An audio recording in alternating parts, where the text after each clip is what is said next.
Welcome back to Covenant Financial Institute, where we teach biblical principles for financial freedom, wise stewardship, and lasting transformation. Today, we are talking to the trader who knows what it feels like to win one day and lose control the next. The trader who starts with a plan but then lets emotion take over. The trader who tells themselves, "I'll just make it back," and then ends up making things worse. The trader who is not really trading anymore, but reacting, because that is where self-sabotage begins. Many traders are not losing only because their strategy is weak. They are losing because their mindset is unstable. They are losing because discipline collapses under pressure. They are losing because emotion overrides wisdom. They are losing because trading has become a place where pain, fear, pride, and desperation all show up at the same time. And when that happens, trading stops being stewardship and starts becoming self-destruction. That is why this episode matters. Because trading is not just about entries, exits, charts, or setups. Trading is also about identity. It is about what kind of person you are when the market moves against you. It is about what kind of person you become after a loss. It is about whether you will stand in truth or whether you will be governed by impulse. And this is where E.W. Kenyon's teaching becomes powerful for the trader. Kenyon emphasized identity in Christ. He taught that believers must know who they are, what they have, and how to live from that reality. That matters in trading because self-sabotage often comes from a false identity. You are not just dealing with bad habits. You are often dealing with a deeper inner agreement. Maybe you have agreed with frustration. Maybe you have agreed with pressure. Maybe you have agreed with the idea that one loss must be fixed immediately. Maybe you have agreed with the fear of being wrong. Maybe you have agreed with greed. Maybe you have agreed with the lie that a bigger risk will solve a smaller loss. And once that agreement takes root, emotions begin to drive the system. You stop trading from discipline and start trading from reaction. You stop following your plan and start chasing your pain. You stop making measured decisions and start trying to recover something your soul has already attached itself to. That is revenge trading. And revenge trading is not just a bad habit. It is a spiritual and emotional cycle. It says, I must get back what I lost right now. It says, I cannot tolerate loss.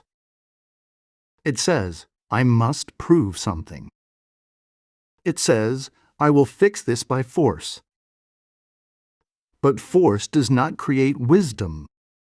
Force does not create peace. Force does not create consistency. And force does not produce healthy long-term results. Trading should never become a battlefield where your emotions rule your decisions. It should be a place where discipline, patience, wisdom, and stewardship lead the way. That is how a trader becomes stable. That is how a trader matures. That is how a trader begins to trade in alignment with godly principles. Now let us be very honest. There is a difference between trading and gambling. Trading is not gambling when it is governed by process, risk management, restraint, and patience. Gambling is what happens when the desire for outcome overrides the discipline of process. Gambling says, I'll risk more because I need this to work. Gambling says, I'll stay in because I feel lucky. Gambling says, I'll take the trade because I need to recover. Gambling says, I'll ignore my rules because I'm sure this one will be the winner. That is not trading. That is emotional bondage wearing the clothes of strategy. And many traders have to confront that truth if they want to change.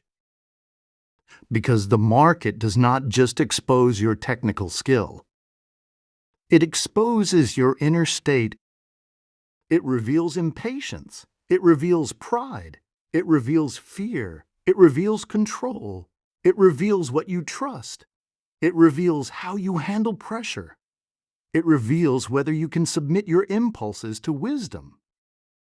That is why trading can become a mirror. And sometimes the mirror is painful because it shows you that what you thought was confidence was actually desperation. What you thought was boldness was actually impulsiveness. What you thought was conviction was actually stubbornness.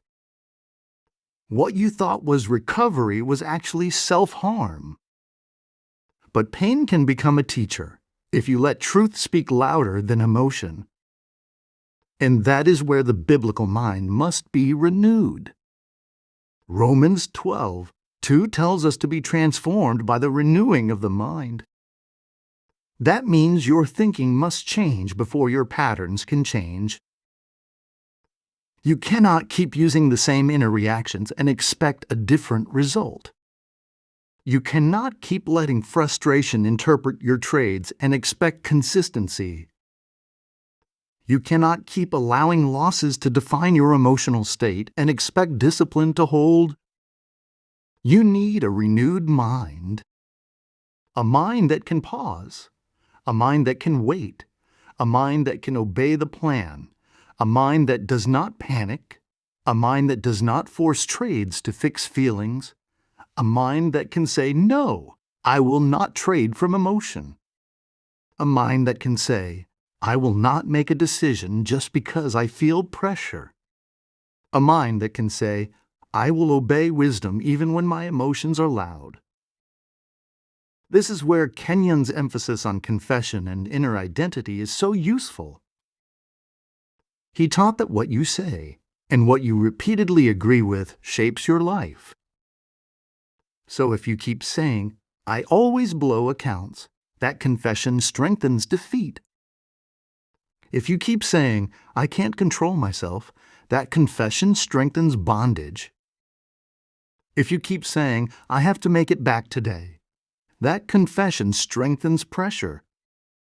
But if you start saying, I am disciplined, I am learning patience, I am a steward, I will not be ruled by emotion, you are beginning to align your words with a healthier identity. And your identity matters. Because the trader who sees themselves as a victim of the market will trade like a victim.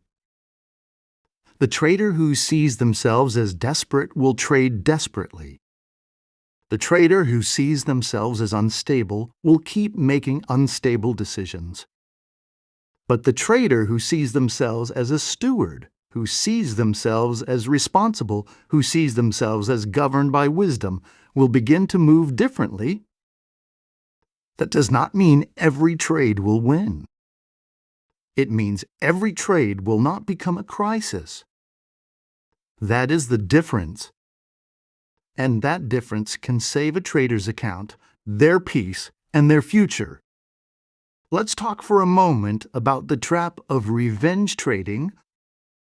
Revenge trading often begins after disappointment. You take a loss, and instead of accepting the loss as part of the process, you attach your identity to it. You feel embarrassed. You feel angry. You feel like you must fix it now.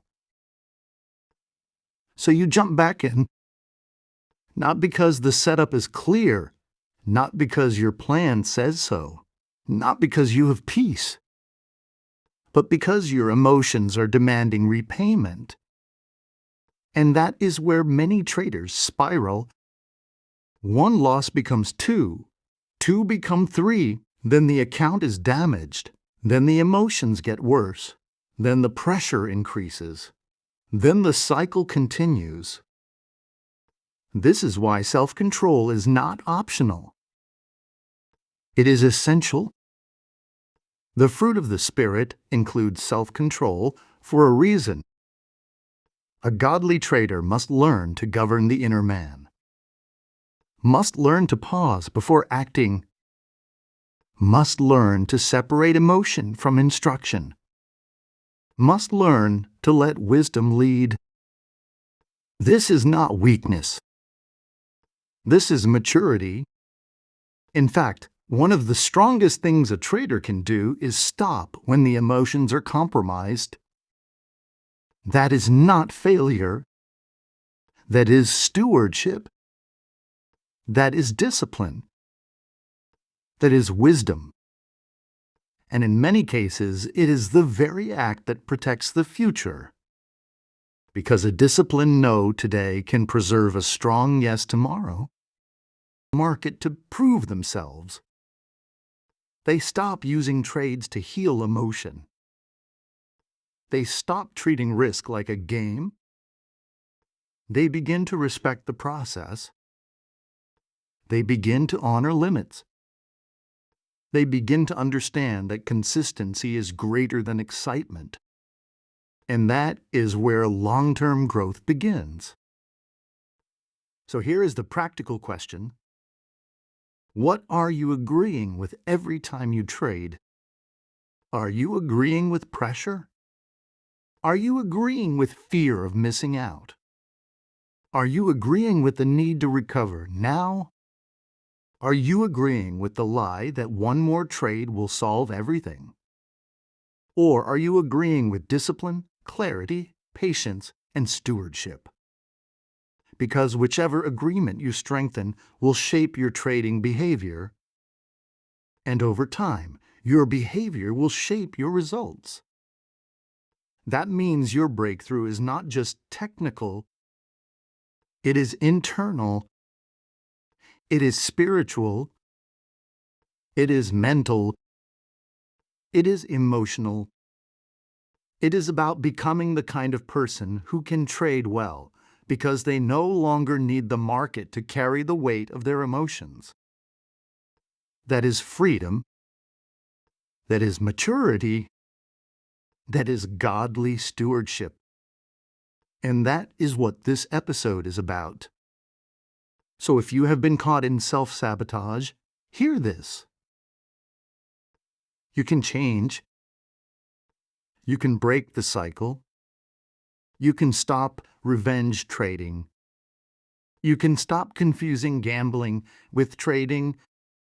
You can stop letting emotion override discipline. You can become stable. You can become consistent. You can become a steward, and not just a trader who occasionally wins, but a person whose inner life is strong enough to support healthy, godly decisions over time. Because the goal is not just winning one trade. The goal is becoming whole enough to trade in wisdom. Before we close, I want to give you a short proclamation you can speak every morning before trading. I am not ruled by emotion. I am a steward, not a gambler. I walk in discipline, patience, and wisdom. I refuse revenge trading and emotional decisions. My mind is renewed, my spirit is steady, and my decisions are governed by truth. I will trade with clarity, restraint, and godly self-control. Say it slowly. Say it with faith. Say it until your heart begins to agree. Because what you repeatedly agree with will shape your life. Before we move into the next video, leave a proclamation in the comments declaring that you are breaking free from emotional trading, revenge trading, and every pattern that does not align with wisdom and stewardship. If this content blessed you, please subscribe, leave a comment, and like this video so more people can be encouraged.